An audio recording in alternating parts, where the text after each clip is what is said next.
buenas noches. Mi nombre es Giancarlo Viñolo Cueva. Estoy en reemplazo del profesor anterior. Bueno, básicamente presentarme. Soy abogado por la Universidad de Piura. Soy magíster por la Universidad de San en Finanzas y Derecho Corporativo, con especialización en Regulación de Servicios Públicos y APPs. Soy profesor en un par de universidades en Derecho Administrativo y también Derecho Corporativo. Y bueno, lo que me han pedido que dicte el día de hoy, mañana y la próxima semana es básicamente lo que es la administración pública, su relación con otros poderes y algún tipo de fuentes del derecho administrativo, ¿no? Bueno, comenzando, a mí siempre me gusta comenzar por el principio. He visto que el profesor anterior comenzó con un tema de organización, pero a mí me gustaría saber si ustedes saben cuál es el concepto de administración pública.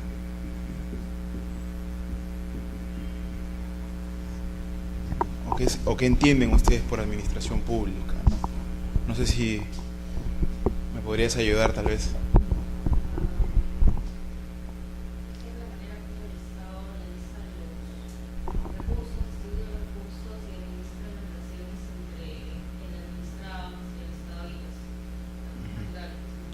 Entonces para ti sería una función, una manera. Correcto. Para usted, señor, ¿qué piensa que es la administración pública?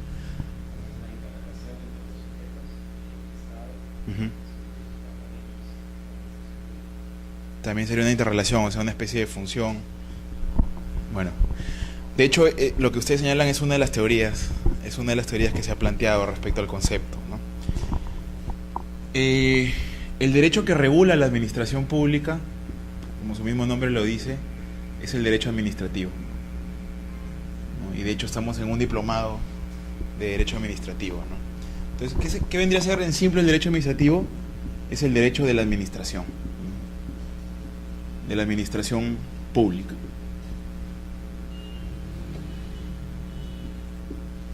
Es el derecho de la administración. ¿Qué regularía este derecho administrativo? Básicamente lo que regula son las funciones, lo que ustedes me comentaron. Las funciones, la actividad,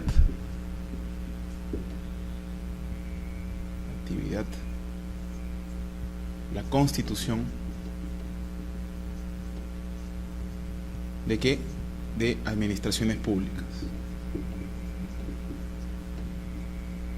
Esto vendría a ser una de las grandes partes que regula el derecho administrativo, ¿no?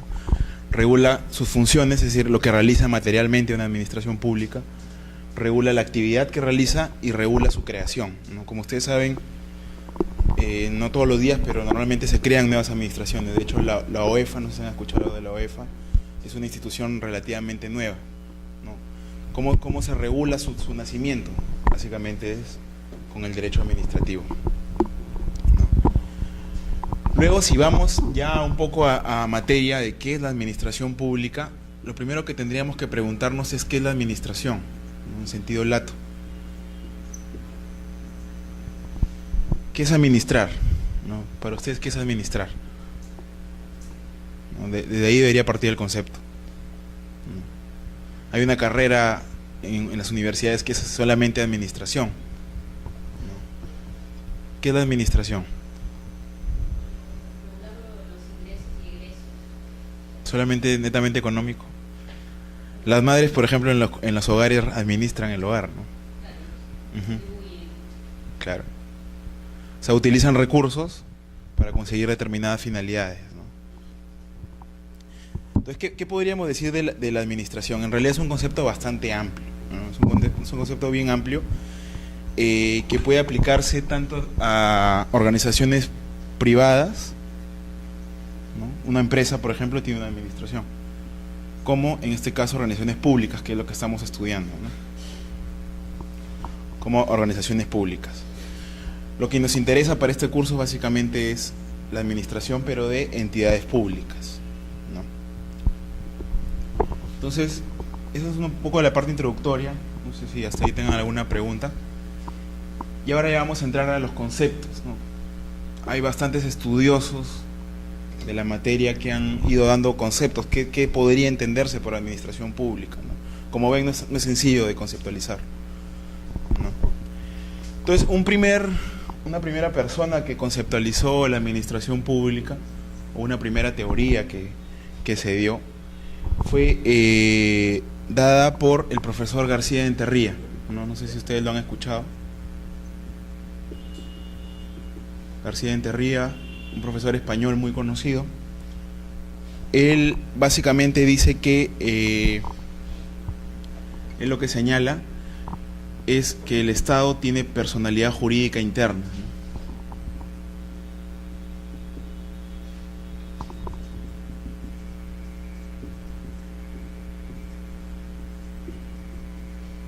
Personalidad jurídica interna. ¿Qué es esto?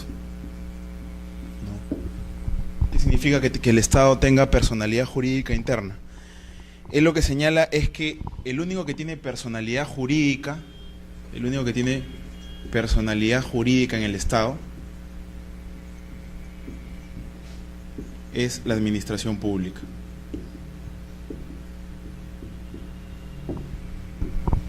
El único al que se le pueden atribuir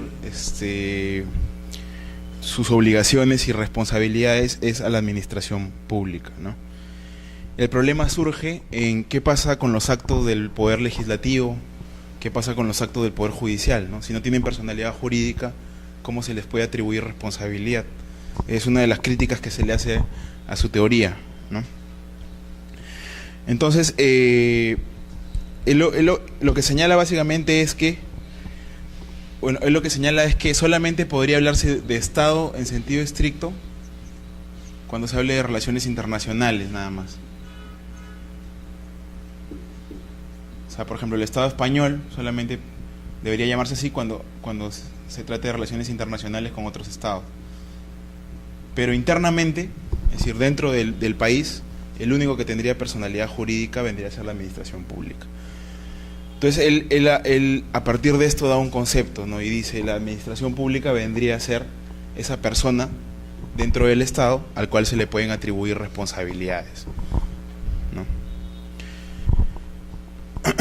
Sin embargo, esta teoría tiene bastantes detractores, ¿no? Yo me declaro uno de ellos porque es bastante difícil, desde el punto de vista práctico, sostener esa teoría, ¿no? Volviendo al ejemplo, ¿qué pasa con los actos del Poder Legislativo? Si le causan daño, por ejemplo, a una persona, ¿a quién deberías atribuirle si no es al Estado, como en su conjunto, ¿no? Como sabemos, el Estado es un solo poder que tiene tres funciones: la función de administrar, legislar y juzgar, ¿no? Por lo tanto, las tres funciones deberían asignársele a una sola entelequia que vendría a ser el Estado, ¿no? Por lo tanto, esta teoría, como le vuelvo a repetir, tiene bastantes detractores. Entonces luego surgieron otras teorías, ¿no? Hay otras teorías que surgieron sobre la administración pública, y una de ellas es la que adopta el criterio subjetivo.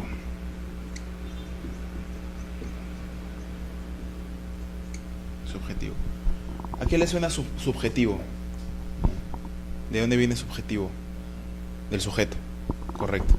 Entonces lo que dicen los partidarios de esta teoría para conceptualizar la administración pública señalan que la administración pública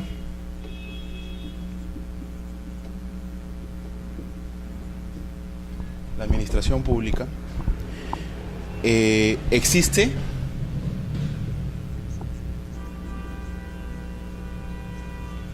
cuando hay un sujeto.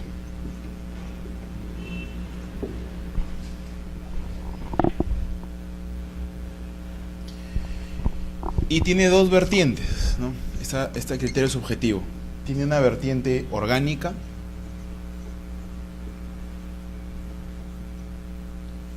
y la segunda vertiente que tiene este criterio subjetivo es una vertiente personalista.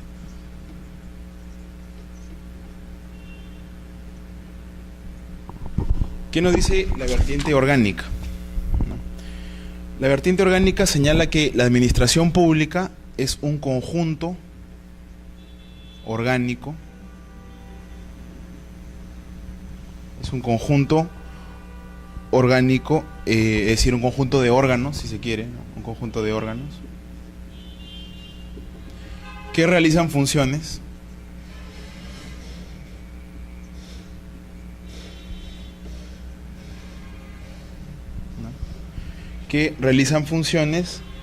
o actividades no homogéneas.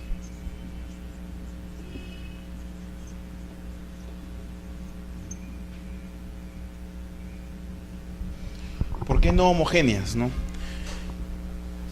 Como ustedes saben, la administración pública, por ejemplo, emite reglamentos, ¿no? Cuando el Congreso emite una ley, por ejemplo, una última ley que se haya reglamentado, la ley de datos personales, por ejemplo, la ley de protección de datos personales, no acaba de salir, pero ya emitieron un reglamento del Ministerio de Justicia. En este caso, la administración pública, que vendría a ser el Ministerio de Justicia, reglamenta. Entonces, esa es una de las actividades que tiene la administración, por ejemplo, el reglamentar. Pero, sin embargo, cuando uno presenta un recurso administrativo ante una administración pública, también resuelve, ¿no? Por eso se dice que sus actividades son no homogéneas, es decir, sus actos administrativos no son iguales, tienen distintas variantes. Entonces, lo que dice esta teoría es que la administración pública vendría a ser un conjunto de órganos, un conjunto orgánico que realiza funciones o actividades no homogéneas, ¿no?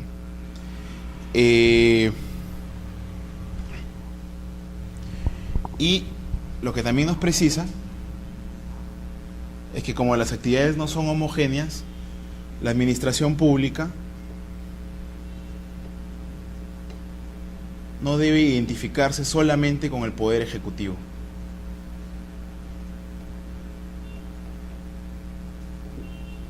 Con el Poder Ejecutivo. ¿Por qué? Porque existen otro tipo de administraciones, ¿no? Por ejemplo, las municipalidades no forman parte del Poder Ejecutivo en sentido estricto, ¿no? Son administraciones, ¿cómo se le dice? Se me fue el nombre ahorita, pero no forman parte, o sea, hay una ley, por ejemplo, la ley orgánica del Poder Ejecutivo, y dentro de esa ley no están las municipalidades, ¿no? Por lo tanto, lo que dice esta norma es que como es un conjunto orgánico que realiza funciones no homogéneas, la administración pública no debería identificarse solamente con el Poder Ejecutivo. ¿Por qué? Porque existen otras instituciones, ¿no? Además, señala esta teoría que, y esto lo vamos a ver un poco más adelante, que existe administración pública no solamente en la función administrativa. ¿Se acuerdan que vimos el Estado tiene 3 funciones? Sino, si uno va al Congreso, por ejemplo, en el Congreso también hay administración pública. ¿Cuándo? Por ejemplo, cuando contrata personal. Cuando alquila un local para poner alguna oficina, ¿no? Ahí está haciendo actividad materialmente administrativa. ¿Por qué? Porque el Congreso, ¿para qué nace? Para dictar leyes. Pero en este caso, la administración pública dentro del Congreso realiza actividades administrativas. Entonces, esto es lo que nos señala la vertiente orgánica, ¿no? ¿Qué es lo que diría, ¿no? Que la administración pública es un sujeto, vendría a ser un conjunto de órganos, que realiza funciones o actividades no homogéneas, y por lo tanto, al realizar actividades no homogéneas, no se debe identificar únicamente con el Poder Ejecutivo. Por otro lado, tenemos la vertiente personalista, ¿no? ¿Qué es lo que nos señala la vertiente personalista? La vertiente personalista es básicamente la teoría que les he comentado acá arriba, ¿no? La teoría de García de Enterría, ¿no? La vertiente personalista señala que administración pública vendría a ser aquel que tiene personalidad jurídica dentro del Estado. Y para García de Enterría, el que tiene personalidad jurídica dentro del Estado es la administración pública. Como le dije, yo por ejemplo soy un detractor de esa teoría, ¿no? Entonces, esto vendría a ser un primer criterio para poder conceptualizar a la administración, un criterio subjetivo, es decir, desde el sujeto. Sin embargo, hubieron otras personas, otros pensadores, que dijeron no queremos conceptualizar a la administración desde el sujeto, desde la organización. Para nosotros se debe conceptualizar desde la función. Entonces nace el criterio funcionalista.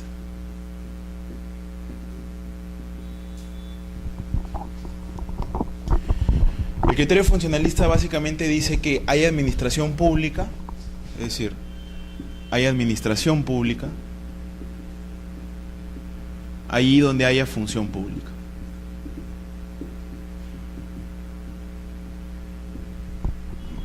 Parece un concepto sencillo, ¿no? Habría administración pública donde se ejercen potestades públicas. Sin embargo, no es sencillo. ¿Por qué? Porque lo primero que habría que conceptualizar entonces sería la función pública. ¿Qué es función pública? ¿No? Ya les dije que es algo no homogéneo, ¿no? Emitir reglamentos, resolver recursos administrativos, por ejemplo, hay procedimientos trilaterales, ¿no? Y hay una infinidad de actos que emite la administración, ¿no? Entonces, definir a la administración desde la función en realidad es bastante complicado, porque tendrías que definir primero la función, ¿no? Por lo tanto, esta teoría también tiene bastantes detractores, justamente por eso, por la dificultad en definir lo que es función pública. Luego nace una cuarta teoría, que vendría a ser una teoría, si se quiere, mixta, ¿no? Que es la concepción jurídico-formal.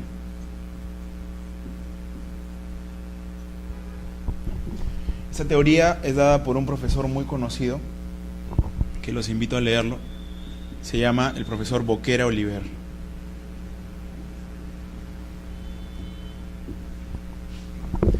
¿Qué es lo que señala este profesor Boquera Oliver, ¿no? Él lo que dice es que lo importante o lo relevante de un acto jurídico, en sentido amplio, no se refiere únicamente al acto administrativo, sino lo que dice, lo importante de un acto jurídico, ¿qué es? Las consecuencias, dice él.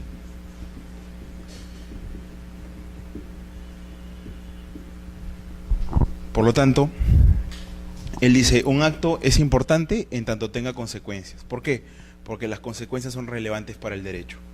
Si un acto no genera ninguna consecuencia, entonces para el derecho le va a ser inocuo.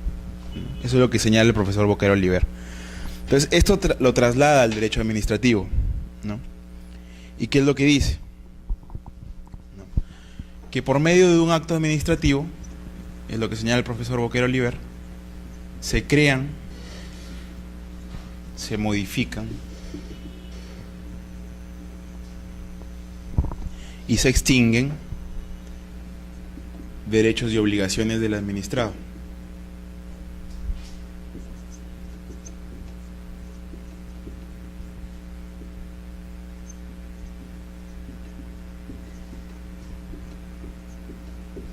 Se extinguen derechos y obligaciones del administrado, ¿no? Entonces, un acto, él dice, un acto administrativo o un acto jurídico será público, será de derecho público, es decir, será un acto administrativo.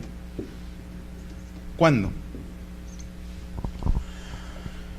¿Cuándo será un acto jurídico de derecho público? Cuando las consecuencias jurídicas se impongan al administrado.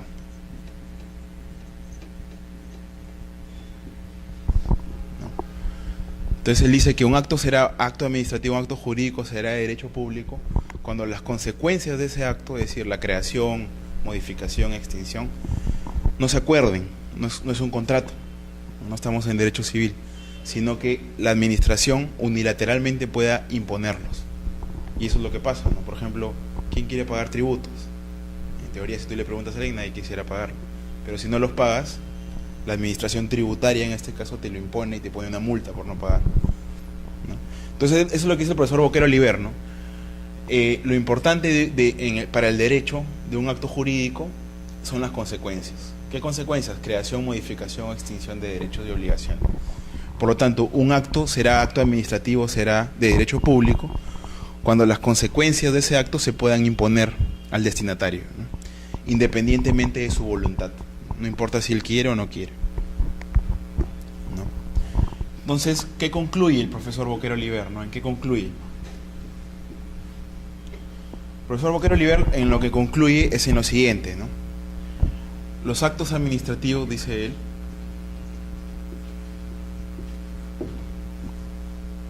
los actos administrativos son aquellos que producen consecuencias jurídicas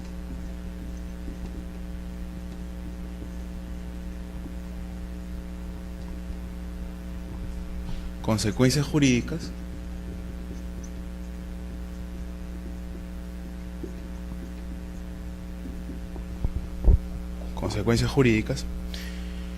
con una presunción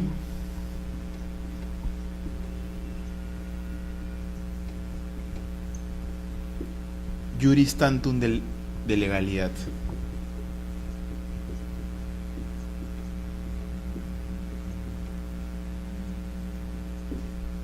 Juris tantum de legalidad.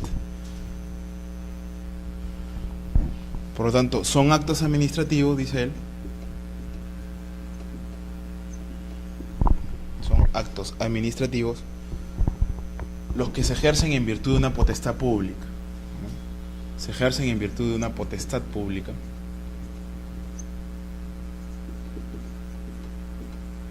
Por ende se pueden imponer.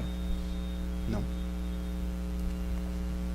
Y será administración pública quien pueda realizar esto. ¿No?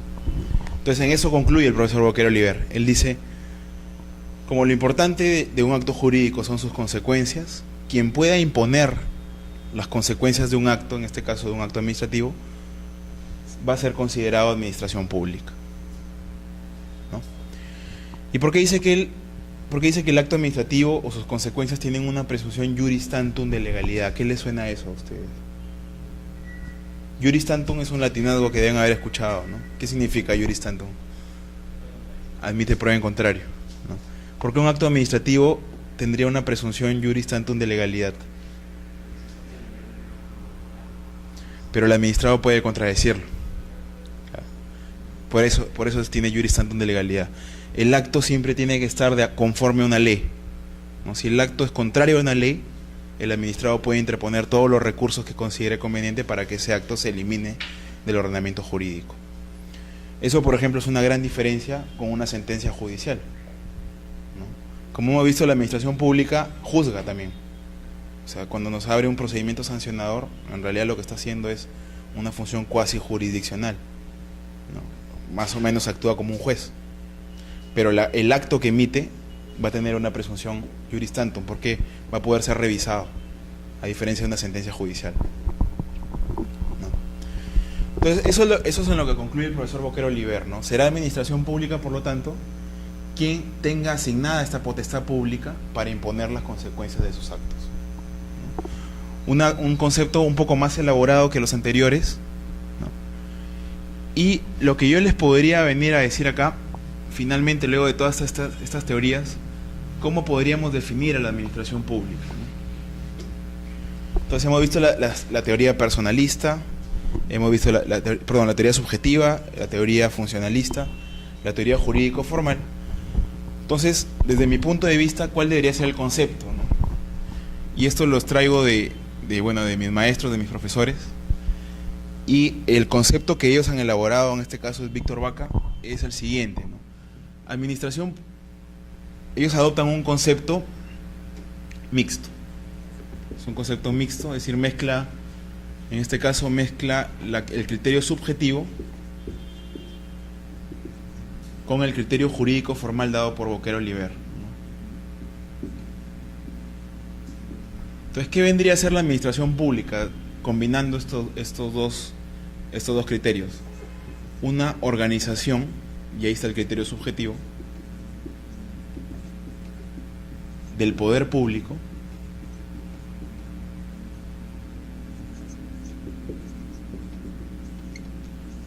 que actúa con potestad administrativa.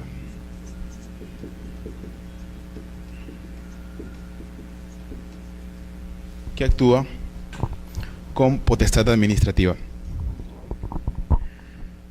Entonces, ese es un concepto, como vuelvo a repetir, que lo han dado mis profesores, al cual yo me adscribo, ¿no? Y me parece que es el concepto más adecuado para una administración pública. ¿Por qué? ¿Por qué? Porque la administración pública siempre va a tener que tener un sustrato subjetivo, un sustrato material. Es decir, siempre va a tener que haber un sujeto. Va a tener que ser una organización a la cual se le atribuyan las potestades. No puede ser algo gaseoso, algo como lo definían los funcionalistas, ¿no? Donde haya función administrativa y haya administración, no. Siempre tiene que haber algo material, ¿no? Por lo tanto, siempre va a tener que tener una organización. Del poder público, obviamente, ¿no? La administración pública bebe o nace del poder público que procede del Estado. Y acá viene la teoría de Boquer-Oliver, ¿no? Que actúa con potestad administrativa, es decir, que puede imponer las consecuencias de sus actos al administrado en este caso. Inclusive en contra de su voluntad, lo puede hacer coactivamente. Si el administrado no quiere cumplir, puede pasarle el expediente a ejecutoría coactiva y ejecutoría coactiva le va a hacer cumplir coactivamente, ¿no? Entonces eso vendría a ser el concepto que les vengo a traer el día de hoy de lo que es la administración pública, ¿no? Además, este concepto, ¿qué permite? Permite que no solamente se incluya el poder ejecutivo como única administración pública, ¿no? Sino, como ya les dije, como es una organización del poder público que actúa con potestad administrativa, se puede adscribir incluso a otros poderes. El Congreso tiene una administración pública dentro. ¿No se han escuchado de la Oficialía Mayor del Congreso? ¿No? Oficialía Mayor del Congreso en realidad es la administración pública dentro del Poder Legislativo. Ellos son los órganos de apoyo, ¿no? ¿Los órganos de apoyo de qué? De la función legislativa. Para que los congresistas puedan dar las leyes necesitan de órganos de apoyo. Esos órganos de apoyo son una organización del poder público que actúa con potestad administrativa. El Poder Judicial también tiene una administración pública dentro. Todos los secretarios judiciales, aunque ellos crean que hacen función jurisdiccional, en realidad no es así. Los que ellos realizan es función administrativa, ¿no? Ellos son funcionarios públicos. El único que ejerce función jurisdiccional es el juez, nada más. Entonces, estos órganos de apoyo del Poder Judicial también son administración pública, ¿no? Entonces, este concepto lo que te permite es eso, ¿no? Poder ver dónde hay administración pública, ¿no? Incluso, ¿ustedes creen que los privados podrían ser administración pública? ¿Se les ocurre algún ejemplo? Correcto. Cuando a un privado se le hace una delegación de facultades,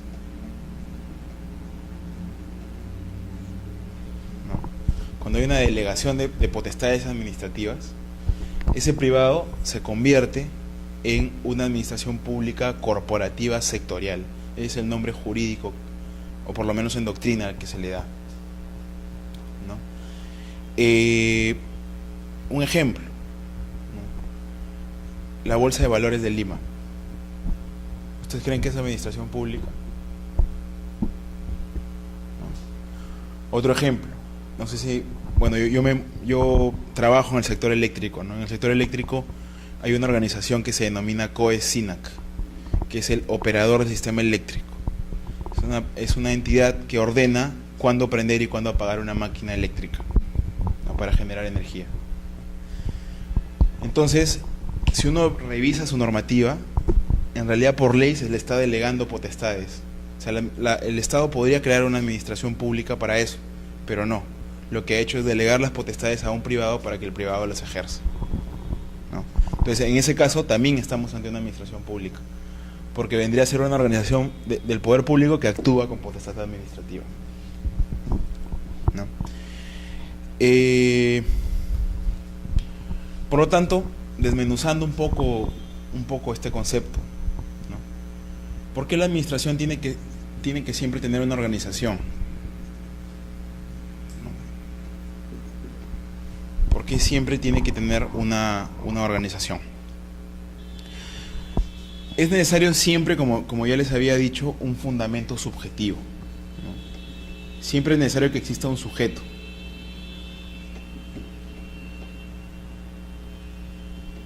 Es necesario que exista un sujeto al cual se le puedan atribuir estas potestades, ¿no? Por lo tanto, el concepto que les he dado de lo que es administración pública, en realidad desecha toda la teoría funcional, ¿no? Desde mi punto de vista, no puede conceptualizarse la administración pública desde la función que cumple, ¿Por qué? Porque nuevamente se lo repito, es muy difícil conceptualizar la función. Como es tan heterogéneo, es muy difícil darle un concepto único, ¿no? Por lo tanto, lo primero que se percibe es que la administración tiene que ser un sujeto, ¿no? Y a este sujeto, a esta materialidad, son a los que se le van a atribuir las potestades. A este sujeto finalmente se le va a poder atribuir las potestades. Si vamos a la legislación nacional, a la Ley de Procedimiento Administrativo General, conocida por sus siglas de LEPAG, ¿no? Y vemos el artículo 1, y el artículo 2.1, y lo leemos en conjunto, podremos ver de que el legislador peruano finalmente ha optado, desde mi punto de vista, ha optado por una teoría subjetiva de lo que es administración pública. No ha adoptado la teoría funcional, a pesar de que si uno lee los artículos separados pareciera que sí, pero en realidad no es así. Ha adoptado una teoría subjetiva.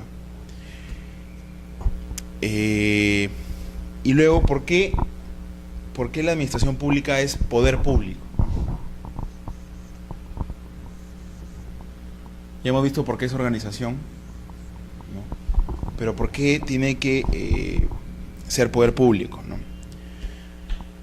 La administración pública, como ya les he dicho, primero es organización, tiene que haber un sujeto al cual se le atribuyen potestades, y este sujeto, esta entidad,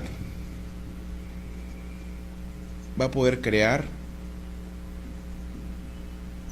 modificar o extinguir situaciones jurídicas, ¿no?, del administrado.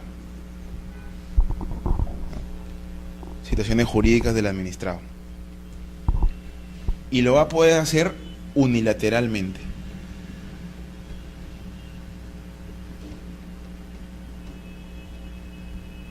Lo va a poder hacer unilateralmente, incluso sin la voluntad del administrado, ¿no?, imponiendo sus actos.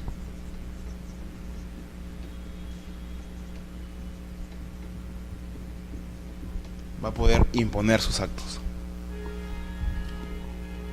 Y como ya les dije, incluso coactivamente. Entonces, para poder realizar todo esto no lo puede realizar un privado, ¿no? Un privado no podría decirle, por ejemplo, el día de hoy viene una persona y te dice, ¿sabes qué? Voy a imponerte tal cosa. No, porque en teoría todas las personas están en igualdad de condiciones. Sin embargo, la administración pública no es así. La administración pública no se encuentra en igualdad de condiciones respecto del administrado. ¿Por qué? Porque su poder, su potestad administrativa proviene del poder público. Es decir, el Estado le ha atribuido esas facultades para poder imponerlas a los administrados. ¿Y en función a qué? A un fin público, el bien común, ¿no? El Estado finalmente lo que persigue, o lo que debería perseguir, en todo caso, es el bien común, ¿no? Este poder público que se le asigna a la administración pública, este poder que se asigna, tiene una multiplicidad de actitudes funcionales, ¿no?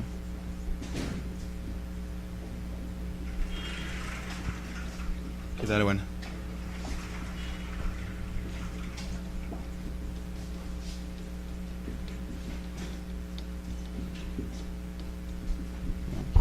Entonces, el poder público que se le asigna a la administración tiene una multiplicidad de actitudes funcionales, ¿no? Es decir, realiza una serie de funciones heterogéneas, ¿no? Y cada una de esta multiplicidad de actitudes funcionales se va a denominar potestades administrativas, ¿no?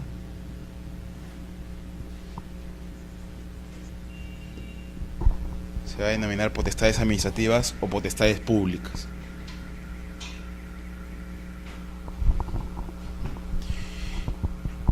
Y se va a asignar potestades públicas dependiendo de la administración que se cree, ¿no? Y dependiendo de la competencia que tengan también. Por lo tanto, va a haber una diversidad de potestades públicas, va a haber una gran variedad de potestades públicas dependiendo de la administración a la que se le asigne. Y bueno, hasta ahí es el tema del concepto, el concepto que les venía a traer de lo que es administración pública. No sé si tengan alguna pregunta o tal vez algún aporte que quieran dar respecto al tema, o tal vez ustedes tengan un concepto propio, no lo sé. Solo para, como recién usted ha llegado, lo que estamos viendo básicamente es, a mí me gusta siempre comenzar por qué es la administración, para poder luego estudiar todo lo demás. ¿Qué es la administración pública? ¿Qué concepto se puede dar? No sé si usted tiene algún concepto particular de lo que es la administración pública.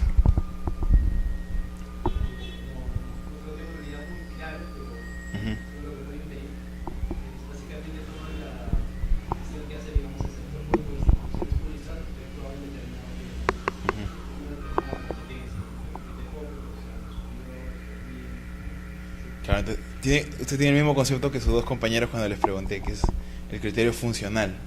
O sea, define la administración desde la función que realiza. Claro. Y justamente acabamos de desechar ese concepto funcional. Solamente para que vea un poco lo que estamos viendo. Hay varios criterios para conceptualizar la administración pública, ¿no? Uno de ellos justamente es el funcional. Los funcionalistas, los que dieron este criterio, decían que hay administración ahí donde haya función pública, ¿no? ¿Qué es lo difícil? Saber qué es función pública. ¿Por qué? Porque es muy heterogénea, ¿no? Función pública es, por ejemplo, dictar reglamentos. Función pública es resolver un caso, resolver recursos administrativos, procedimientos trilaterales, etcétera, etcétera, etcétera. Entonces, definir lo que es función pública es muy difícil y es muy complicado. Por lo tanto, ese concepto en realidad los doctrinarios no lo siguen mucho. Entonces, ¿qué otro concepto hay? El concepto subjetivo. El subjetivo lo que te dice básicamente es que administración pública es ahí donde haya organización, una organización pública, un conjunto orgánico, al cual se le asignen una serie de potestades. Y un tercer concepto que es dado, y es mucho más elaborado, es dado por el profesor Boquero Oliver. Es un concepto jurídico formal, ¿no? ¿Qué es lo que él dice? ¿No? Lo que él señala es lo importante de un acto jurídico en sentido general, no solamente el acto administrativo, son las consecuencias del acto. Es decir, al derecho le importa un acto en tanto tenga consecuencias. Si no tiene consecuencias, en realidad para el derecho le va a ser inocuo, ¿no? Entonces él dice que un acto jurídico, ¿cuáles son sus consecuencias? Crear, modificar o extinguir derechos y obligaciones. Entonces, eso lo traslada al derecho administrativo y dice que un acto es de derecho público, es decir, un acto es acto administrativo, en tanto la administración puede crear, modificar o extinguir derechos y obligaciones del administrado, ¿no? Y puede incluso imponerlos, y es ahí donde se diferencia, ¿no? O sea, la administración pública puede imponer las consecuencias de sus actos, aunque el destinatario del acto, que viene a ser el administrado, no lo quiera. Incluso si se pone reacio a cumplir con las consecuencias del acto, puede imponerlos coactivamente, ¿no? Le puede poner multas coercitivas para que cumpla con una determinada resolución. Entonces Boquero Oliver lo que dice es, hay administración pública allí donde a una institución se le ha asignado ese poder de imponer las consecuencias de sus actos. Eso es lo que dice Boquero Oliver. Entonces, habiendo visto todos esos conceptos, lo que yo vengo a traer es un concepto mixto, ¿no? Básicamente elaborado por mis maestros, los que me enseñaron. Y ellos básicamente adoptan un criterio mixto, ¿no? Mezclan el criterio subjetivo, el criterio del sujeto, con el criterio anterior que le he dado de Boquero Oliver, ¿no? ¿Qué es lo que dicen? Que hay administración pública o la administración pública vendría a ser la organización del poder público que actúa con potestad administrativa. Entonces, ¿dónde está el criterio subjetivo? En organización. Siempre tiene que haber una entidad, una organización, una sustancia material a la cual se le puedan atribuir responsabilidades, ¿no? Entonces, por eso es que es organización. Del poder público, justamente porque las potestades nacen de un poder público que viene del Estado. El Estado, como ya sabemos, son tres funciones principales que hacen, ¿no? Administra, legisla y juzga, ¿no? En este caso, el poder de administrar procede de un poder público, en sentido general. Y este poder público, a su vez, se subdivide en potestades, ¿no? Y las potestades ya se asignan de acuerdo a las competencias de cada administración. Lo que usted decía, Indecopi, tiene asignadas determinadas potestades de acuerdo a su competencia. Lo mismo va a ser OSINERMIN, OSIPTEL, la OEFA, los ministerios, etc. Entonces, estas potestades van a haber tantas, así como administraciones públicas existen, ¿no? Dependiendo de la competencia. Y acá está el concepto jurídico formal, ¿no? Dado por Boquero Oliver, ¿no? La administración pública va a ser la organización del poder público siempre y cuando pueda imponer las consecuencias de sus actos, incluso cuando el administrado no los quiera. Entonces, eso va a ser administración pública. ¿Qué es lo que nos permite finalmente este concepto? Que no solamente se identifique a la administración pública con el poder ejecutivo, que es normalmente lo que se realiza, ¿no? La administración pública no solamente está en el poder ejecutivo, también hay administración pública en otros poderes, en el poder legislativo. Si uno va al Congreso, existe lo que se denominan los órganos de apoyo, ¿no? La Oficialía Mayor del Congreso, por ejemplo. Oficialía Mayor del Congreso, básicamente lo que realiza son actividades administrativas. ¿Cuándo? Cuando alquila un local, por ejemplo, cuando contrata personal, cuando hace contratación pública, ¿no? Quieren adquirir, por ejemplo, papel para el Congreso, tienen que hacer contratación pública. Y en ese caso el Congreso no está legislando, no está haciendo función legislativa, sino está realizando función administrativa. Por lo tanto, esos órganos de apoyo vendrían a ser administración pública, dentro de otro poder. Lo mismo si nos vamos al Tribunal Constitucional, por ejemplo. Dentro del Tribunal Constitucional también hay órganos de apoyo. Esos órganos de apoyo también son administración pública.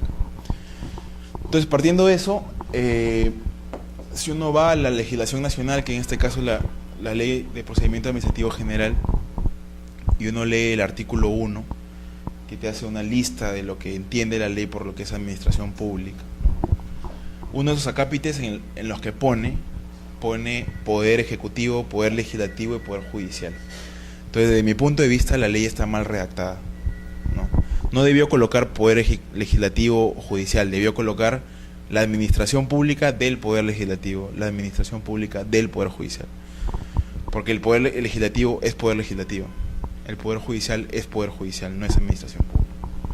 Pero sí los órganos de apoyo sí lo son, ¿no? Entonces, esto me da pie a lo siguiente que venía a traerles, que era, y esa es justamente la segunda parte del título del curso: ¿qué relación tendría la administración pública con el poder legislativo? ¿Qué relación tendría la administración pública con el poder judicial? ¿No? Entonces, lo primero que vamos a ver es la relación que hay entre la administración pública y el poder legislativo, el Congreso.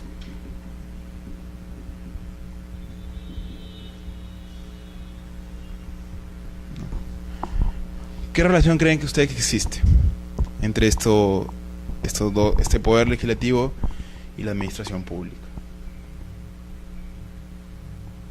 A ver, señorita, si usted me puede ayudar. ¿Qué relación cree que existe? ¿Qué hace el Congreso respecto de la administración pública? Hace algo muy importante. ¿Qué cosa? Dicta leyes, correcto. Y respecto a las leyes, ¿qué hace la administración pública? Cumplirlas. existe un principio, bueno, no un principio, que señala que la administración pública solamente puede hacer lo que la ley permite. Eso es lo que se denomina la vinculación positiva a la ley. A diferencia de los ciudadanos, ¿no? Los ciudadanos podemos hacer todo aquello que la ley no prohíba, ¿no? Es lo que se denomina la vinculación negativa a la ley. Y eso es muy importante, incluso si uno ve la vida diaria de los abogados, ¿no? El ciudadano puede hacer todo lo que no se prohíba, ¿no? Y eso es muy importante. O sea, nosotros tenemos libertad para hacer todo lo que la ley, el legislador no ha prohibido. Sin embargo, la administración no. La administración no puede hacer todo lo que la ley no prohíba. La administración solamente puede hacer lo que el legislador ha establecido que puede hacer. Nada más. Por lo tanto, si hace algo que la ley no le ha dado la atribución, ¿se acuerdan del poder público? Las potestades públicas. ¿Cómo se asignan? ¿Cómo se asignan las potestades públicas? A través de las leyes. Las leyes que dicta el Congreso, hay leyes, por ejemplo, leyes de creación de organismos. En esa ley de creación que dicta el Congreso, se asignan potestades, ¿no? Por lo tanto, si esa administración que tiene una ley de creación hace una actividad que no le ha sido asignada, entonces esta administración estaría incumpliendo, o sea, su actividad sería ilegal. Y por lo tanto, cualquier administrado podría cuestionarlo. Incluso sería inconstitucional, ¿no? Podría entablar otro tipo de medidas. Pero, ¿ustedes creen que la administración pública ejerce función legislativa? Es una pregunta interesante, ¿no? ¿Qué creen? ¿Que sí o no? ¿Qué tipo de normas dicta? Pero es una ley. La administración pública dicta reglamentos. O sea, la administración pública reglamenta leyes. Y el dictar reglamentos es una función legislativa. ¿Sí? ¿Está actuando como un congresista, en ese caso la administración pública? Es otra cosa. Ajá. Lo que dices es correcto. Mira, la administración pública, por ejemplo, el presidente de la República, que viene a ser la cabeza en teoría de toda la administración pública, dicta leyes reales.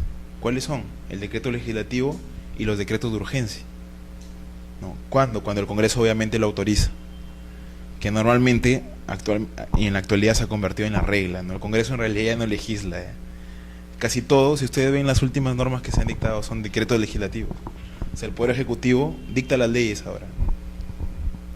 Eso es realmente función legislativa, ¿no? Entonces la administración pública ahí está actuando sí como una especie de poder legislativo. Cuando dicta decretos legislativos, cuando dicta decretos de urgencia, cuando, por ejemplo, ratifica tratados internacionales. ¿Quién ratifica los tratados internacionales? El presidente de la República. Él firma por el Estado. Entonces, en ese caso, sí está actuando como, o está ejerciendo función legislativa. ¿Por qué? Porque estas tres normativas que les he dicho, es decir, decretos legislativos, decretos de urgencia, tratados internacionales, son normas con rango de ley, tienen fuerza de ley, ¿no? Pero la administración pública también dicta reglamentos, ¿no? Ya hemos visto, ¿no? Y esos reglamentos no tienen fuerza de ley, al contrario, son infralegales, ¿no? Están por debajo de la ley, las desarrollan. Respecto de las tres primeras normas que les dije, que puede dictar la administración pública con una ley de habilitación, estas tres normas tendrían una presunción juris tantum de constitucionalidad.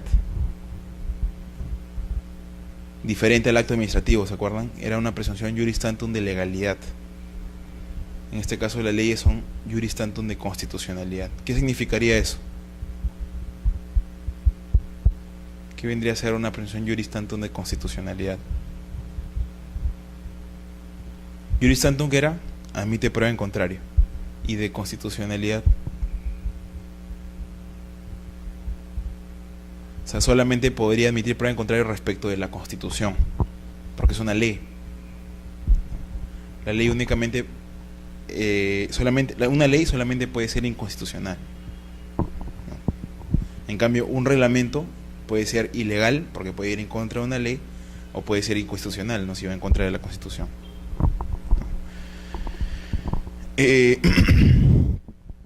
Por lo tanto, el reglamento, es decir, cuando la administración pública dicta reglamentos, en realidad lo que está haciendo es función administrativa.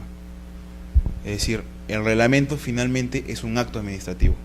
Aunque suene raro, la función que realiza es una función cuasi legislativa en el momento en que se dicta reglamentos. Es decir, la administración no es que actúe como el parlamento en ese caso, sino actúa como un cuasi parlamento, un casi parlamento, pero no lo es.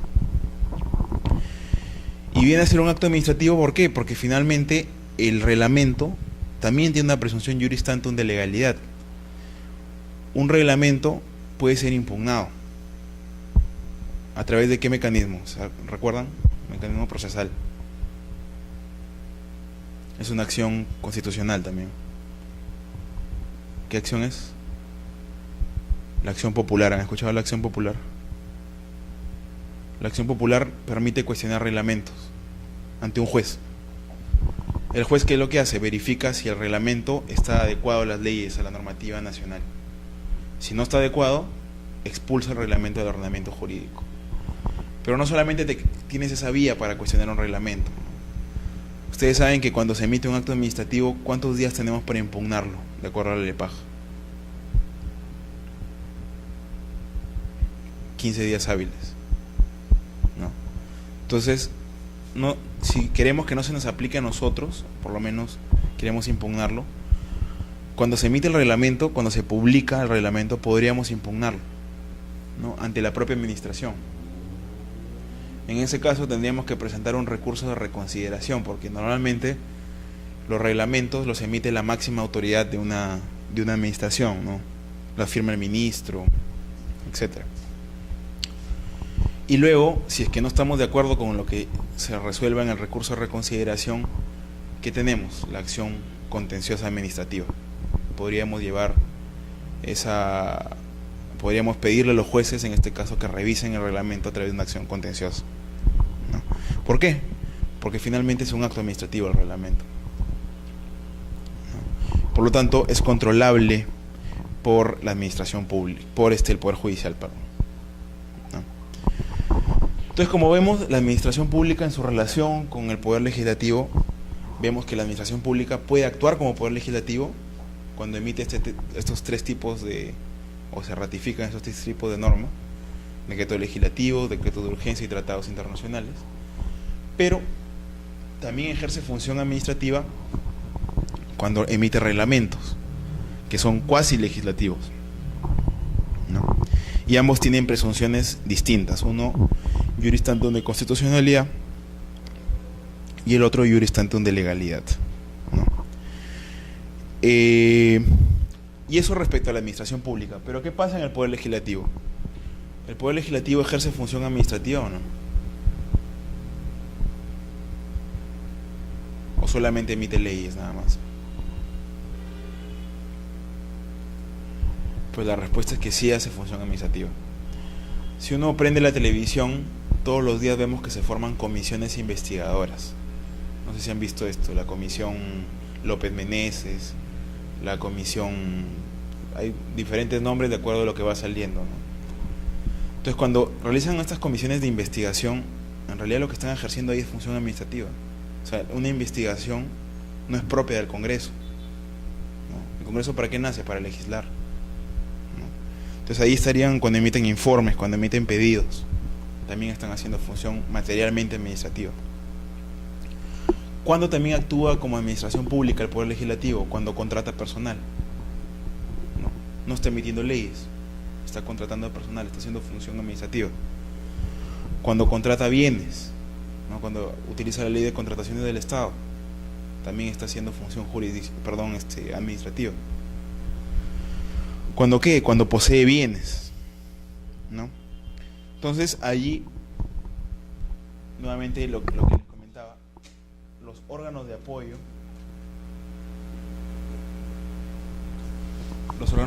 del Poder Legislativo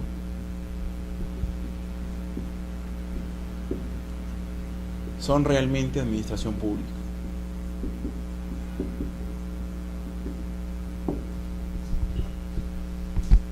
los órganos de apoyo que están dentro de otro poder son realmente la administración pública dentro de ese poder, que ejerce función administrativa, ¿no? Cuando realiza la serie de actos que les he comentado, ¿no? Por lo tanto, nuevamente, como les comentaba, la LEPAG en su artículo 1, desde mi punto de vista, está mal redactado, porque la LEPAG en el artículo 1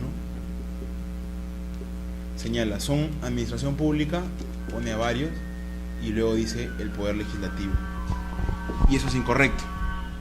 Acá lo que debió decir son los órganos de apoyo del poder legislativo, ¿no? Igual siempre se puede hacer una enmienda, ¿no?, a la ley. Entonces, lo que podríamos concluir respecto a este tema es que las potestades administrativas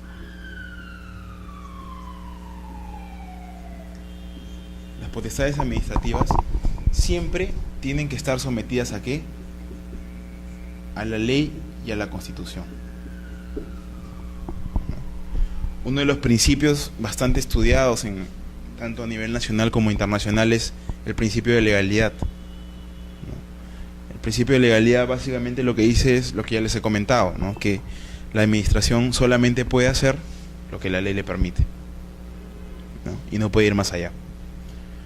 Y lo mismo respecto a la Constitución, ¿no? Si los actos administrativos tienen que ser legales, obviamente tienen que ser también constitucionales, ¿no?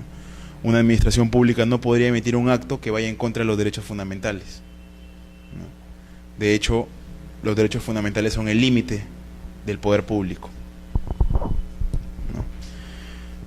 Y en cambio la potestad legislativa, es decir, lo que realizan los legisladores, tiene que estar sometido ¿a qué? Solamente a la Constitución. Como ellos emiten leyes, la ley únicamente tiene que pasar por una valoración constitucional, no legal. Obviamente, no tienen que contradecirse las leyes, ¿no? O sea, cuando el Congreso emite leyes, tiene que analizar el sistema jurídico para ver si ya existe la ley, o si cuando sacas una ley derogas a otra, etcétera. Pero básicamente lo que tiene que ver es que la ley sea constitucional, ¿no? Entonces, esa es la gran diferencia entre la administración pública y el poder legislativo. No sé si hasta ahí tengan alguna pregunta o alguna consulta.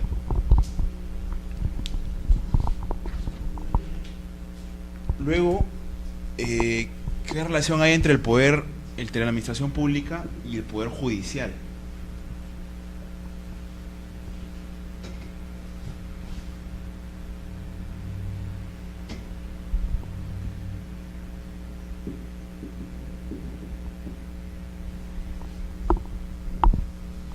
¿Qué relación habría entre la administración pública y el poder judicial?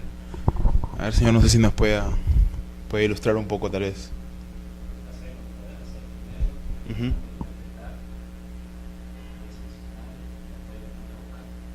¿Quién?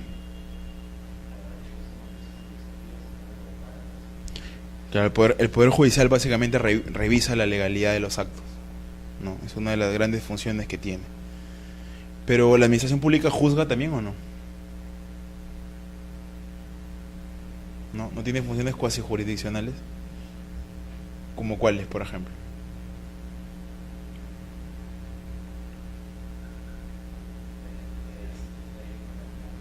Correcto. Cuando te abren un procedimiento sancionador, la administración pública está juzgando, no está haciendo una función cuasi jurisdiccional. Lo que está diciendo es: tú, administrado, has incumplido una ley o un reglamento que está en el ordenamiento jurídico, por lo tanto yo te voy a imponer una multa o una determinada sanción, ¿no? Obviamente, como existe la Constitución y las leyes, tiene que seguir un procedimiento donde el administrado pueda defenderse. La administración tiene que valorar esa defensa que hace, porque puede que la administración se haya equivocado también, los funcionarios, y finalmente resuelve, ¿no? Entonces, ¿qué diferente hay respecto a lo que hacen los jueces, ¿no? Es algo bastante parecido. De hecho, si uno lee un poco de historia alemana, el sancionador, el procedimiento administrativo sancionador, antes, por lo menos en Alemania, lo veían los jueces penales. Pero fue tanta la carga que tenían los jueces penales que lo que dieron esa competencia a la administración para sancionar, ¿no? Por lo tanto, lo primero que podríamos decir es que la administración pública realiza funciones cuasi jurisdiccionales.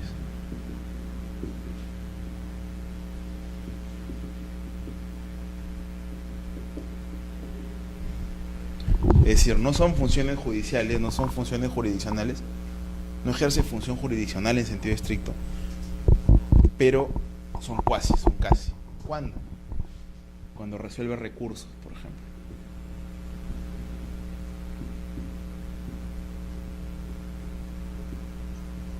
Cuando resuelve recursos administrativos.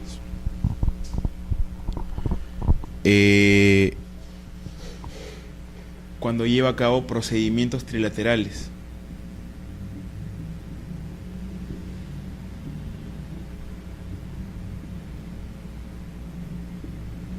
¿Sí saben lo que son los procedimientos trilaterales? ¿O tienen algún ejemplo en la cabeza de lo que es procedimiento trilateral? No. Por ejemplo, en Ocinermin, que es el regulador de la energía, de las inversiones en energía y minería, tiene un tribunal, que es el Tribunal de Solución de Controversias. A este tribunal, por ejemplo, cuando dos empresas de generación eléctrica o una distribuidora eléctrica y una generadora están en desacuerdo respecto a algo, pueden llevar su caso a este Tribunal de Solución de Controversias, lo exponen y el tribunal resuelve. Es decir, actúa como una especie de juez. ¿No? Ese es un procedimiento trilateral, por ejemplo. No hay sanción, no hay multa, sino que le exponen un caso y el tribunal finalmente resuelve. O el cuerpo colegiado, etc. Entonces, cuando se realiza eso, cuando resuelve recursos, cuando hay procedimientos trilaterales, solo para que lo sepan, estos procedimientos trilaterales están regulados en el artículo 219 y siguientes de la LEPAJ, por si quieren profundizar un poco más en el tema de los procedimientos trilaterales. Entonces, cuando resuelve recursos, cuando lleva a cabo procedimientos trilaterales, la administración ejerce función cuasi jurisdiccional, ¿no? Pero materialmente lo que realiza en sí es función administrativa. O sea, pareciera que hace función jurisdiccional, pero en realidad lo que hace es función administrativa. ¿Por qué? Porque la fuerza de lo que ellos resuelven, es decir, la fuerza de sus resoluciones finales, las resoluciones finales que emite tanto respecto a los recursos o respecto a los procedimientos trilaterales, no tienen la misma fuerza que una sentencia judicial.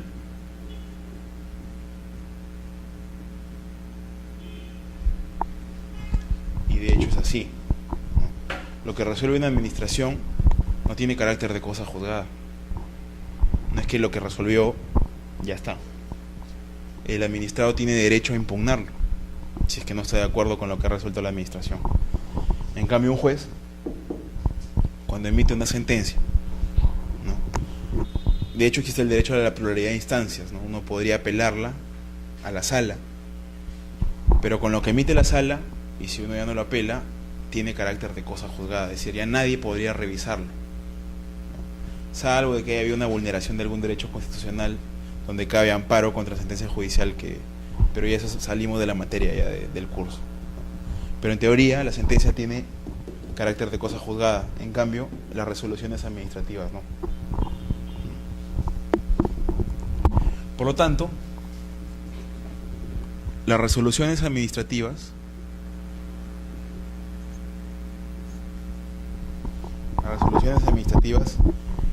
pueden, y normalmente son, revisadas por el Poder Judicial.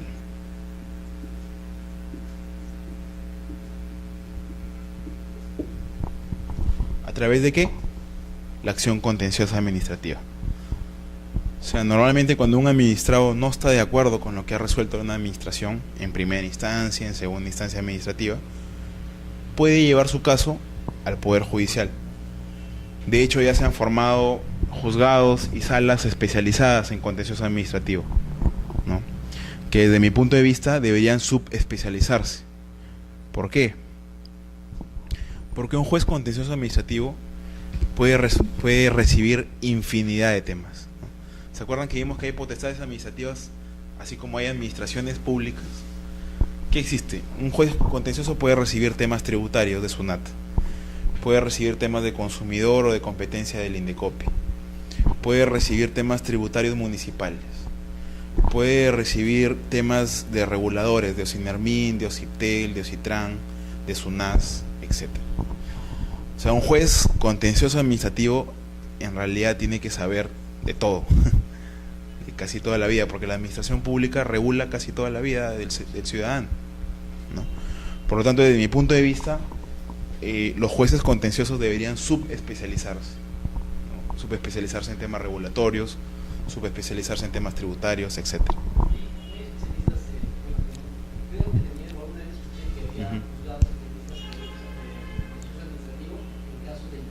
Sí, actualmente hace creo un año se han creado estos juzgados solamente especializados en temas de economía y finanzas, y dentro está INDECOPI, ¿no?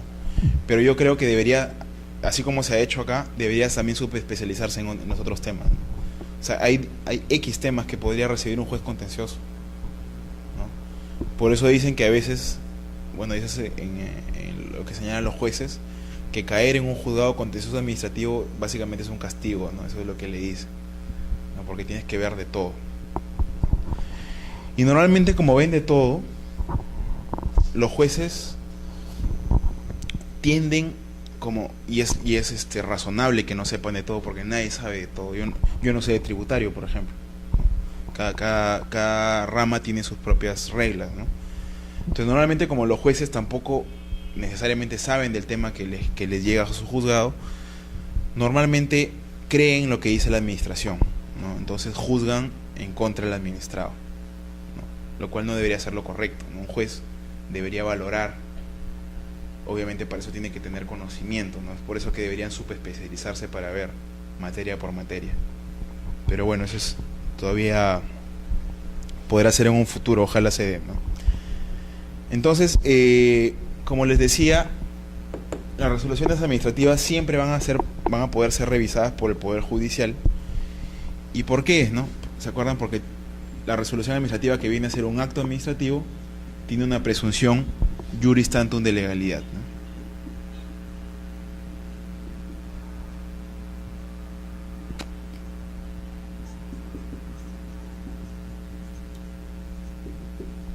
Es decir, el administrado podría interponer un recurso porque admite prueba en contrario el acto administrativo, obviamente argumentando en su defensa de que el acto que ha emitido determinada administración es ilegal por determinadas razones que él coloca en su defensa. Y los jueces lo que van a tener que hacer es valorar el acto administrativo que emitió determinada administración con la ley. Entonces el juez va a decir, no, este acto sí es legal porque ha seguido tal y tal y tal ley, o no, desde mi punto de vista, este acto sí infringe una ley. Por lo tanto, sí, claro.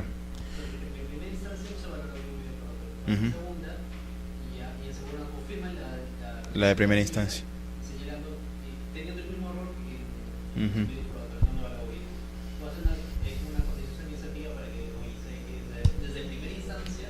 No, pero al estar ahí ya estás en contencioso administrativo. Ah, ¿tú te refieres a instancias administrativas? Sí, claro. Claro. ¿Cómo? Claro.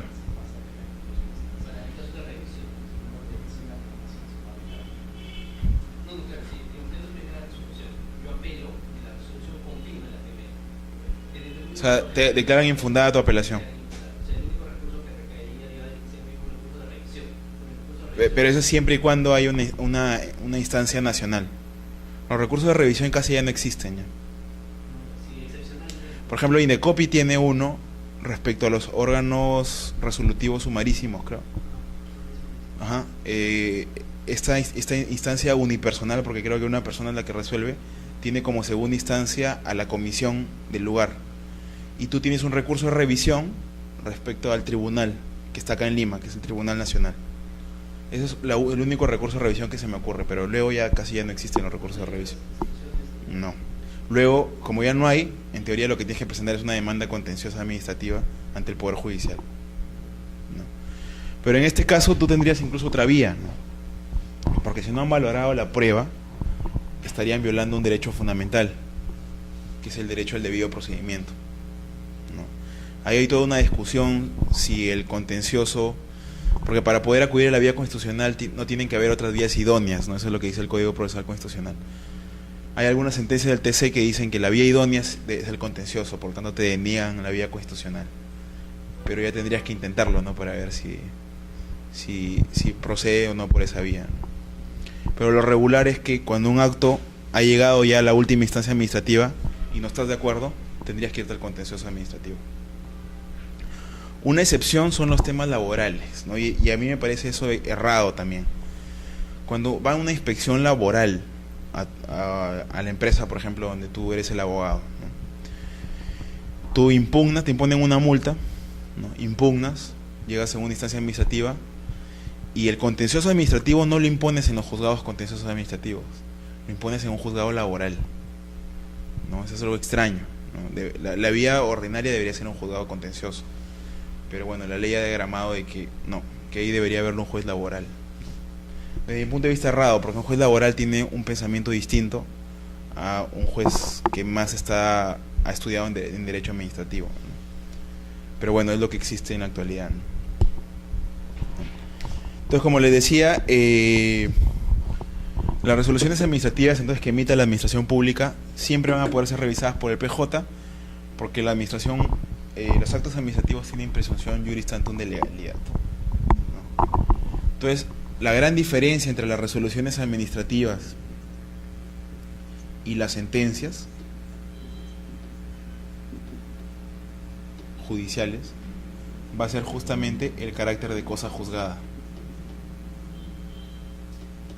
o sea, las consecuencias de la sentencia, ¿no? Una sentencia, cuando llega a última instancia judicial, tiene carácter de cosa juzgada. ¿Qué quiere decir eso? Nadie más la puede revisar. Lo que se dijo ahí es la verdad procesal. En cambio, cuando una resolución llega a última instancia administrativa, no es que tenga carácter de cosa juzgada. Hay algunos autores nacionales que le llaman la cosa juzgada administrativa. Desde mi punto de vista eso es incorrecto, ¿no? Cuando una resolución administrativa ha alcanzado las dos instancias, se cayó todo. Alcanzado las dos instancias administrativas, el nombre correcto es un acto administrativo que ha causado estado. No es cosa juzgada, sino un acto administrativo que ha causado estado. Entonces, esa es la gran diferencia entre las sentencias judiciales y los actos administrativos o las resoluciones administrativas que resuelven determinados casos. Luego, entonces, al igual que el Poder Legislativo, ¿ustedes creen que el Poder Judicial hace función administrativa?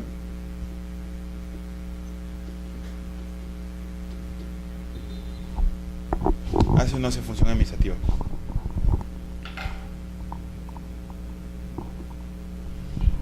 La respuesta es sí. ¿No? ¿Por qué?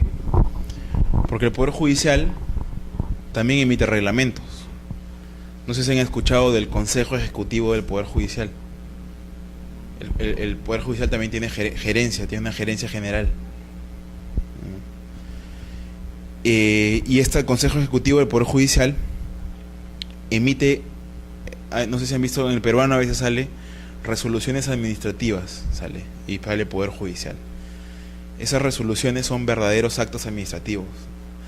A pesar de que el Consejo Ejecutivo a veces hay una igualdad de personas que realizan función jurisdiccional y función administrativa. El Consejo Ejecutivo del Poder Judicial está formado por los propios jueces, ¿no? Pero cuando emiten la resolución administrativa están actuando como administración pública. Cuando emiten sentencias están actuando como jueces.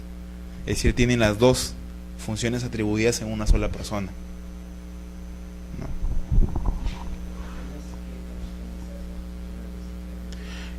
Por ejemplo, no sé si has escuchado los términos de la distancia. No sé si has escuchado ese término. Los términos de la instancia es cuando tú tienes que interponer una demanda. Por ejemplo, vives en la sierra, en una parte bien alejada, y te dan 10 días para que contestes la demanda, una demanda que se te ha interpuesto.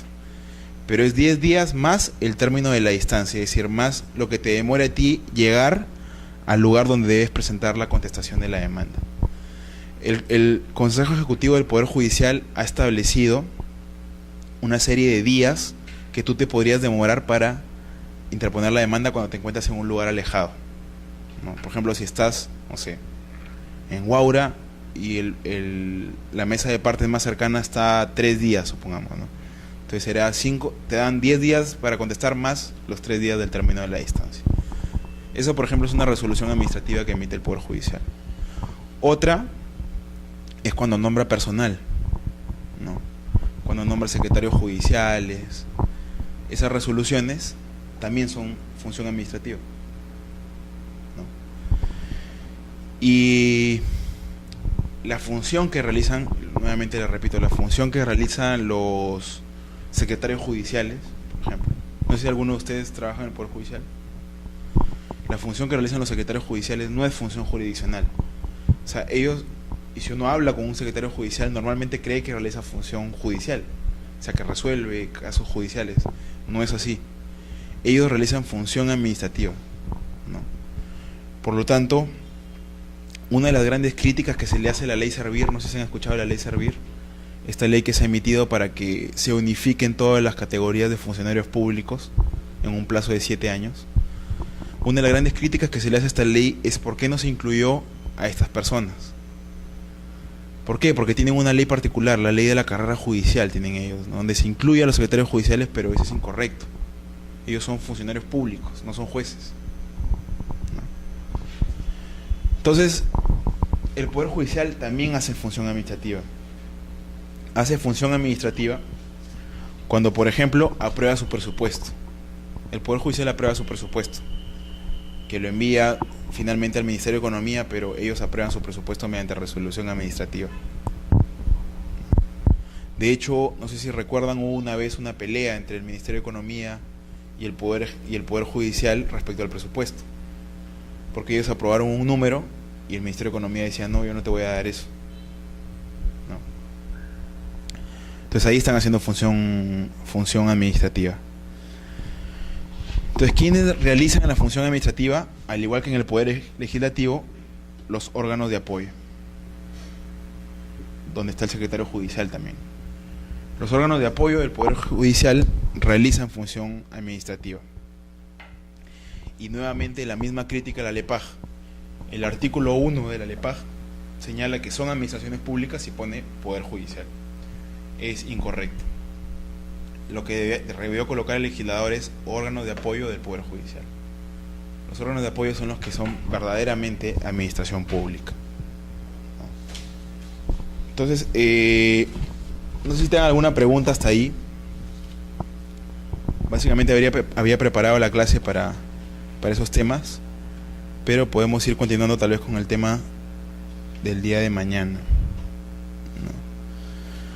Algo en lo que... Sí. Sí. Sí. Digamos, el Ministerio de Economía, digamos,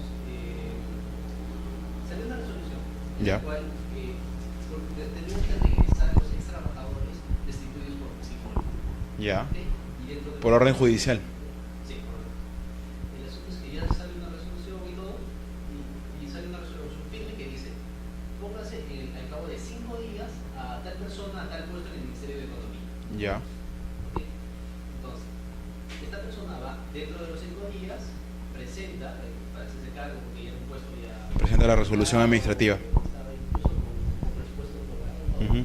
Ya, pero desde los 5 días pasan como 4 o 5 meses para que la persona recién haga Toma del cargo.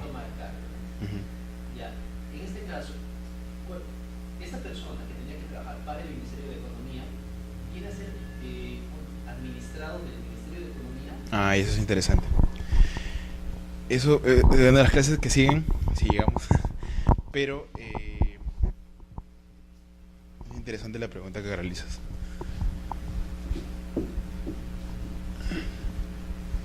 Lo que ya hemos visto entonces es el concepto de lo que es administración pública. Pero la administración pública no es una entelequia que está sola, tiene interrelaciones, ¿no? Entonces, la administración pública, ¿con quién se interrelaciona?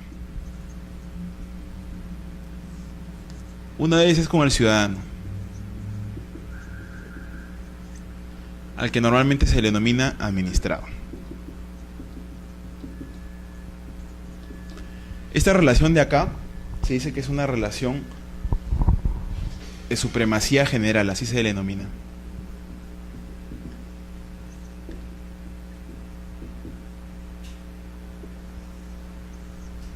Es una relación de supremacía general. ¿Por qué? Porque la administración pública puede imponer las consecuencias de sus actos al administrado en todos los temas en que la administración pública se ha asignado competencia. Por eso dice que es de supremacía general. Ejemplo, tenemos el ciudadano común y corriente, ¿no? La municipalidad. La municipalidad tiene una relación con el ciudadano respecto a ¿qué? Tributos municipales, predial. La municipalidad te dice, ¿sabes qué? Me tienes que pagar tanto de predial por la casa que tú tienes en el distrito, ¿no? De acuerdo, hay una serie de tablas, etcétera. Entonces, esto es supremacía general. Una de las competencias del Estado son tributos y el ciudadano tiene que pagar. Pero la administración pública no solamente se relaciona con el ciudadano. Dentro de la administración, ¿quiénes están? Los funcionarios públicos,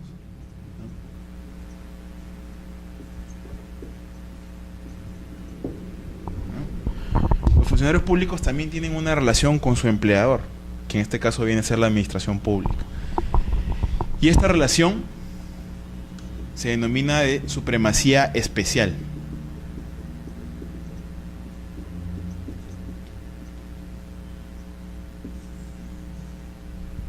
¿No? ¿Por qué es especial? Justamente porque la relación es única respecto de la administración y, en este caso, el funcionario. Hay una relación administrativa propiamente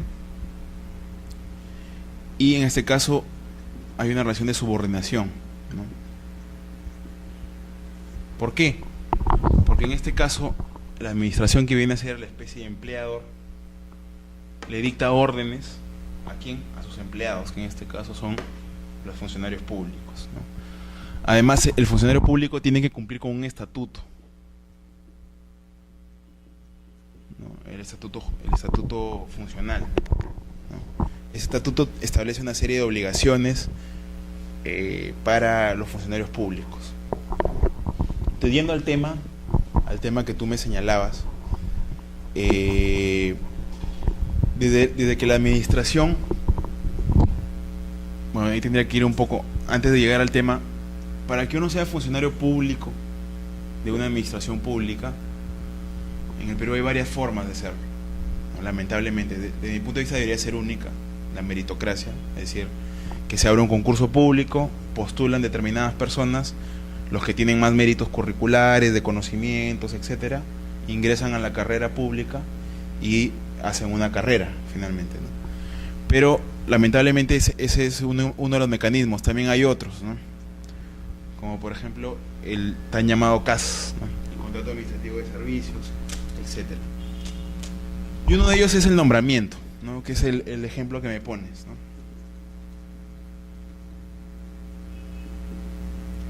Nombramiento que en este caso vendría a ser un nombramiento obligado por el Poder Judicial, porque finalmente quien lo repuso fue una resolución judicial, según lo que tú me señalaste, ¿no? Pero tuvieron que seguir un proceso para que lo repongan, ¿o no? Debe ser.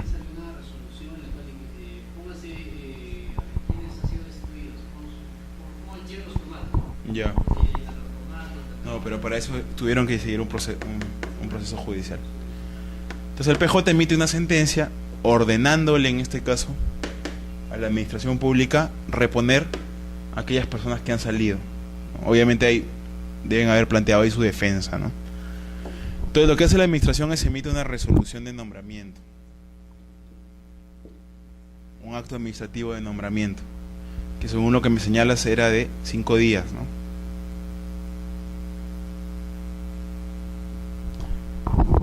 Entonces, cuando uno incumple esta resolución, que en este caso alguno de los funcionarios que estaba adentro la incumplió, no, porque si tú me dices que pasaron 5 no pasaron 5 días, no pasaron 5 meses, alguien la incumplió. Entonces, cuando alguien la incumple, en virtud de esta relación de supremacía especial, se puede abrir lo que se denomina un procedimiento disciplinario.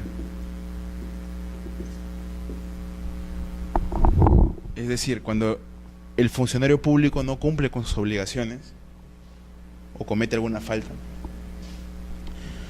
así como el procedimiento sancionador, recuerdan al sancionador que se le abre al ciudadano por algún tema, lo mismo pasa con los funcionarios, pero a ellos no se les abre un sancionador, se les abre un procedimiento administrativo disciplinario. ¿Qué sanciones pueden tener? Desde suspensión por determinados días, sin paga obviamente, hasta la destitución. ¿No? Se le puede destituir a la persona por no haber cumplido con una resolución que la propia administración emitió. ¿No? Por ejemplo, ahí, en ese caso, lo que yo hubiera planteado como persona que aún no puedo tomar el cargo es justamente eso, ¿no? Que le hubieran abierto un disciplinario al funcionario que me debía a mí incorporar y no lo hizo. No. Si hubiera hecho un procedimiento Impulsado un procedimiento disciplinario. También, esa es la vía constitucional, ¿no? Por la vía constitucional, aunque no es materia del curso, pero existe el cumplimiento de resoluciones judiciales, ¿no? Básicamente lo que le dices al juez constitucional es, ¿sabes qué? La administración pública me ha emitido esta resolución, hasta ahora no cumple, por lo tanto, hazla cumplir. el policía judicial puede señalar lo que hace simplemente, ¿no? De que hay otras digamos, vías idóneas, ¿no? Que se puedan tener el mismo efecto y decir, tú que eres por la supremacía especial administrado también, pudiste haber interpuesto frente al... Pero acá no creo que haya otra vía idónea, porque la que te señalo yo es básicamente sancionar al que no lo hizo, pero no te va a reponer o no te va a incorporar, ¿no? Lo otro que podrías haber hecho es, no sé, hubiera podido, digamos, decir una vía administrativa, decirle al MEP en este caso, por ejemplo, sabes que yo ya tengo una resolución, hay que hacer un procedimiento administrativo para que tú me pongas en mi cargo. no. He visto una resolución que dice eso. ¿Ah, sí? Sí, en vía judicial. O sea, la primera vía sí se le póngase al señor tal en mi cargo. Ejecute la resolución. Póngase. Ya, el MEP apeló. Ya. Se fue a segunda instancia y en segunda instancia vía judicial dijeron, sí, no, declárese improcedente porque hay otras vías idóneas. ¿Y cuáles son esas vías idóneas? Procede contra el MEP. Eso me pareció raro. Rarísimo. Me pareció totalmente Yo ahí interpondría, no sé, otro recurso, ¿no? De la casación o algo, ¿no? Sí. me pareció terrible, pero ahí Yo no creo que haya otra vía idónea ahí. ahí me pareció la duda. Entonces, si esta persona quería ser administrado, entonces yo también como administrado siendo trabajador al mismo tiempo. No, claro, administrado es el ciudadano, el que no tiene una relación especial con la administración, El funcionario público que no se le ve. tiene una supremacía especial, ¿no? Es una relación jurídica que se genera, pero de subordinación, porque básicamente es como una especie de empleado, ¿no? Es un empleado público. En cambio, los ciudadanos no somos empleados de la administración, ¿no? Entonces, el disciplinario o el... Claro, yo en paralelo abriría un disciplinario para que vayas metiendo presión también dentro, ¿no? Pero yo creo que lo que hiciste, o bueno, lo que hizo la persona es correcto, ¿no? Una ejecución de la resolución administrativa, ¿no? ¿Este disciplinario tiene un periodo de prescripción? Sí. Eso ya es materia del procedimiento sancionador, pero toda infracción administrativa tiene un tiempo de prescripción. Las infracciones va a depender, ¿no? La ley general, que en este caso es la ley de procedimiento administrativo general, señala que son 4 años desde que se comete la infracción, salvo de que sea una infracción continuada, ¿no? Que es una infracción que comienza pero se sigue haciendo. Ahí serían 4 años, pero desde que cesa, ¿no? Sin embargo, claro, en este caso tendríamos que ver qué infracción está tipificada en este caso la norma del MEF, ¿no? Habría que chequear cuáles son la tipificación de infracción. Pero por eso tienes que ver también las normas especiales, porque hay normas especiales que te reducen el tiempo, ¿no? hay infracciones que duran 2 años o menos de los 4 años. Y eso se basa en un principio jurídico, en el principio de seguridad jurídica. Porque si no hubiera prescripción, siempre estaría abierto para que tú puedas sancionar, ¿no? Y eso, por ejemplo, es una de las críticas que por lo menos yo hago a esta ley que quieren sacar, la ley de imprescriptibilidad de los delitos de corrupción. No sé si han escuchado, hubo en el Congreso mucha pompa de que, o Humala, ¿no? Decía que los delitos de corrupción no debían prescribir, pero eso va en contra de la seguridad jurídica, ¿no? Yo sé, lo ideal es que siempre se castigue al que comete un delito, ¿no? Pero si ya pasan tantos años, o sea, ¿para qué la administración va a gastar tantos recursos en perseguir a alguien que en realidad... Y lo otro es que estás, si se quiere, consagrando el mal manejo del sistema judicial, ¿no? ¿Por qué? Porque cuando uno comete un delito, lo que debería hacer el Ministerio Público de inmediato es perseguirlo y sancionarlo dentro del plazo correspondiente, ¿no? Pero no lo hace. Entonces lo que quieres es darle un plazo enorme para que lo puedas perseguir en cualquier momento. ¿Correcto? Entonces, bueno, básicamente eso es lo que yo les venía a comentar el día de hoy. No sé si tienen alguna otra pregunta. Solo para conocerlos nada más, ustedes en qué laboran o en qué se desempeñan. Tal vez son abogados libres, no sé. Hermes. Ah, claro. ¿Usted, señorita?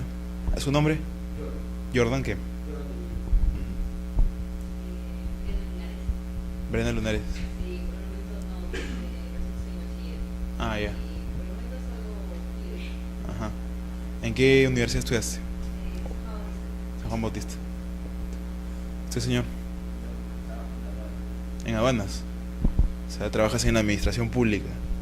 Tienes esta relación de sujeción especial con las aduanas en este caso. Sí. Sí debe ser conocido de procedimientos disciplinarios que se han abierto tal vez a funcionarios o no. ¿Qué tipo de infracciones disciplinarias hay en el caso de aduanas?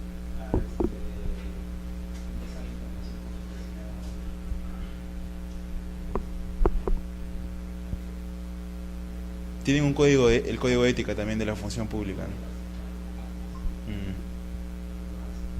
Correcto. Bueno, nada, eso es todo lo que le venía a decir hasta el día de hoy. No sé si tengan alguna última pregunta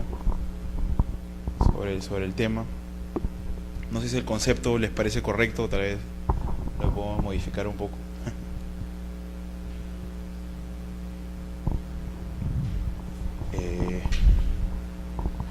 Bueno, creo que nos quedan 15 minutos. Tal vez antes de irnos a avanzar con la clase de mañana,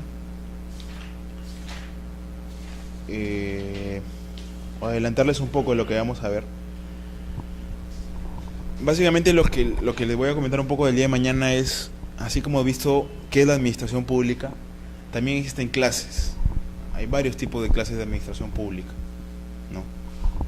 Hay administraciones generales y administraciones especiales, ¿no? Por ejemplo, las municipalidades, ¿qué tipo de administración pública creen que son?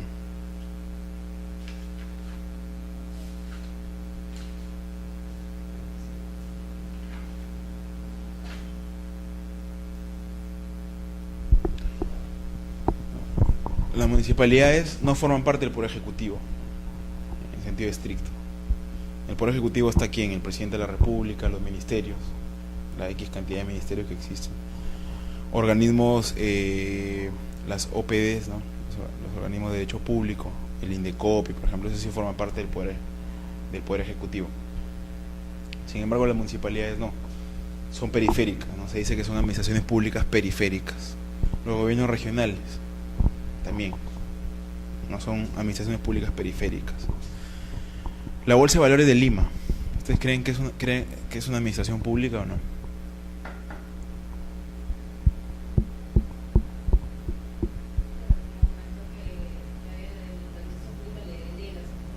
Claro. O sea, la Bolsa de Valores de Lima, ¿cuál es su función? Básicamente reúne oferta con demanda, ¿no? ¿Oferta de qué? Bonos, acciones, etcétera. Con la demanda, que en este caso son los inversionistas que quieren ver dónde colocar su dinero y compran esos bonos y acciones, etcétera. y lo hace de manera ordenada, ¿no?